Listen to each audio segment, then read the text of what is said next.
el televidente Hugo Silverman me dice que en mi trabajo acerca del fetichismo yo no menciono las consideraciones del psicoanalista Steckel acerca de este fenómeno.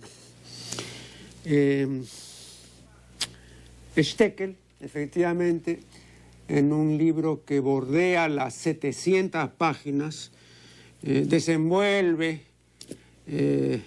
demorándose en el asunto y escarbándolo bien, el tema del fetichismo, ¿no? Bueno, yo en mi trabajo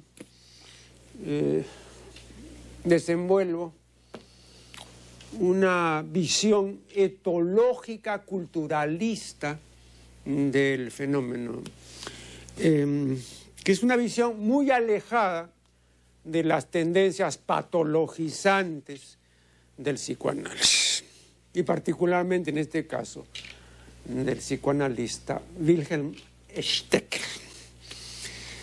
En primer lugar, yo no considero que el fetichismo sea una enfermedad, o para decirlo con vocablos que son gratos a Steckel, prácticamente él era el único usuario de estos vocablos. No sé si los inventó, son formaciones normales, ¿eh? Pero no sé si él es el inventor. Bueno, pero Steckel diría pues que el fetichismo no solo es una parafilia, sino una parapatía, ¿no? Con el término parafilia designaba una anomalía sexual desde el punto de vista conductual.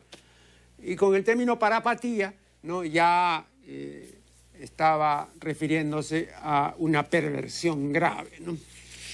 Él usa preferentemente, en relación con el fetichismo, el vocablo parapatía, ¿no?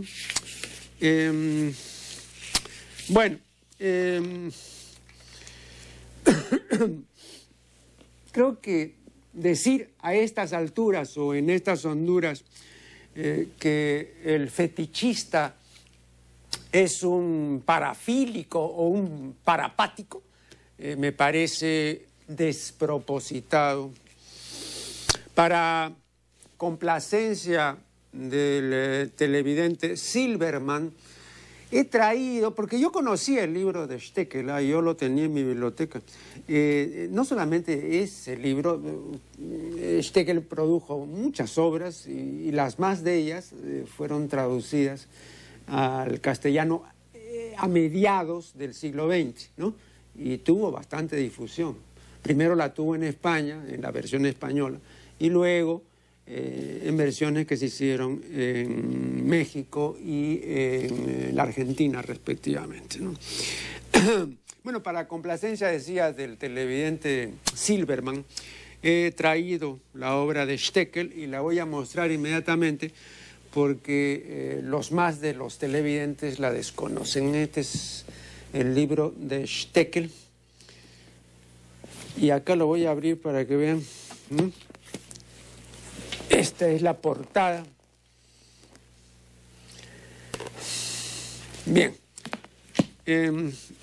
Leeré a continuación algunos pasajes que traducen perfectamente el sentir de este autor en relación con el fetichismo. Dice Steckel lo siguiente: el fetichismo no es un hecho fatal, sino una enfermedad, es una parapatía. Ahora bien, distingamos el fetichismo propiamente dicho del llamado fetichismo normal. Si a alguien, este es el fetichismo normal, si a alguien le harán las orejas pequeñas y si solo busca a la mujer de orejas pequeñas, no por ello es fetichista, ¿no? A propósito de esta observación de Steckel, él no tuvo en cuenta por qué se refiere no solamente a las orejas pequeñas, ¿no? Sino se refiere a las orejas bien formadas, ¿no? Con una delineación muy precisa, ¿no? Orejas bellas, ¿no? Pero él no tuvo en cuenta que las orejas bellas de mujer son rarísimas, ¿no? Son rarísimas. Yo en muchos años ya de existencia he visto en mi vida solamente a 2 personas con orejas bellas, ¿no? Y ambas se las tapaban por el peinado, ¿no? La mayor parte de las mujeres pues se tapan las orejas. Ahora, la mayor parte de las mujeres hace bien en taparse las orejas porque generalmente tienen orejas muy feas, ¿no? Así como también tienen manos muy feas y pies más feos todavía, en general, ¿eh? Yo he hecho un estudio sobre esto, por eso me estoy expresando así en términos generales, ¿eh? No son expresiones gratuitas. Pero hay algunas que tienen orejas bellas, y yo repito, he conocido a 2 y no las mostraban.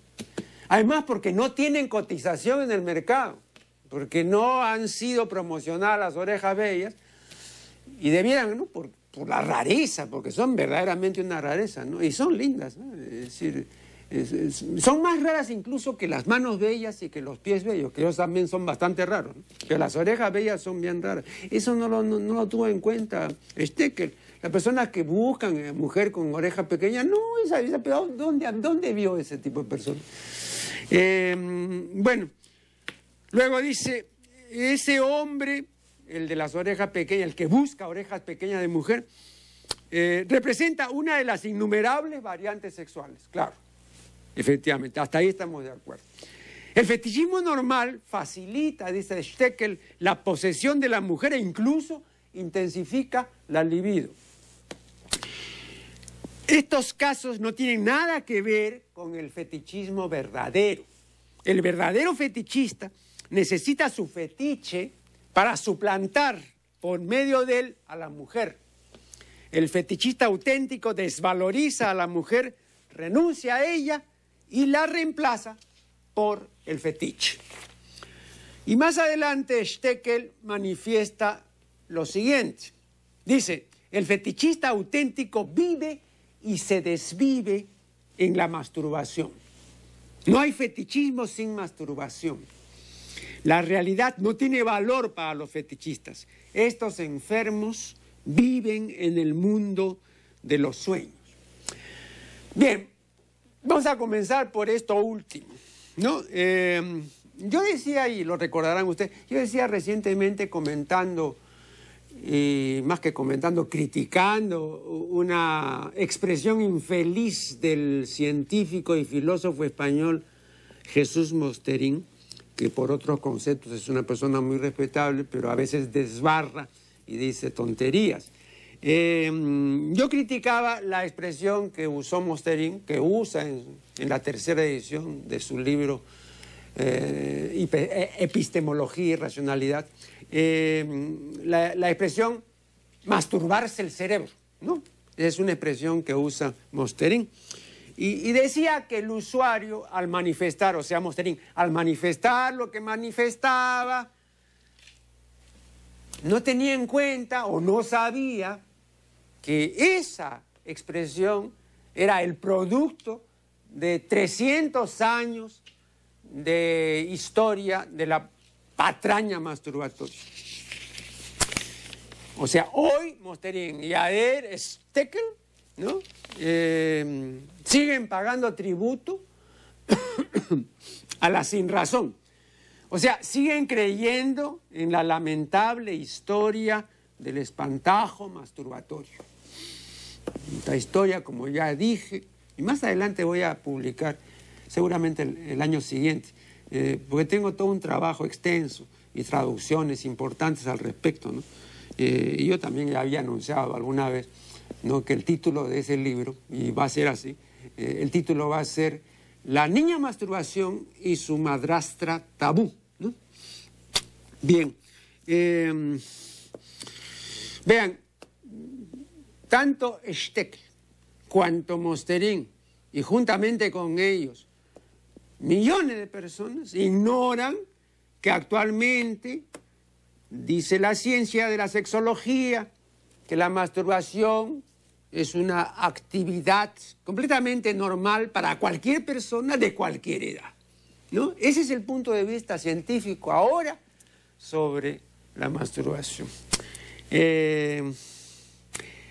Ahora, en el ámbito de la filogenia, en el campo de la evolución, el hombre está pues evidentemente al servicio de la reproducción. Aún más, ese es el único software que tenemos, ¿no? El software de la reproducción. No tenemos un software del erotismo. Entonces tenemos que imaginarlo, tenemos que crearlo, tenemos que desenvolverlo, porque no venimos programados para ser eróticos. Tenemos la potencialidad de serlo, pero las pautas para hacerlo, ¿no? La normatividad de la manifestación erótica, tenemos que forjarla nosotros, ¿no? Ese no es un asunto de la filogenia, sino pues en todo caso de la ontogenia, ¿no? Entonces aquí, en este campo, en el campo reproductivo, estamos al servicio de la especie, al servicio de la perpetuación de la especie. Entonces, en ese sentido, lo único normal, sexualmente hablando, ¿no? Lo único normal es el coito entre un hombre y una mujer con fin reproductivo. Porque eso es lo único que le interesa a la especie, eso es lo único que le interesa a la filogenia. El resto, todo tipo de comportamiento sexual que no sea ese, no le interesa en absoluto, porque ninguno va a colaborar, ni va a contribuir, ni va a favorecer la perpetuación de la especie, ¿no? Entonces, en ese único sentido, el coito, pues, heterosexual sería lo único normal, ¿no? Pero, felizmente, pues, no tenemos la dimensión del erotismo que no tienen los animales.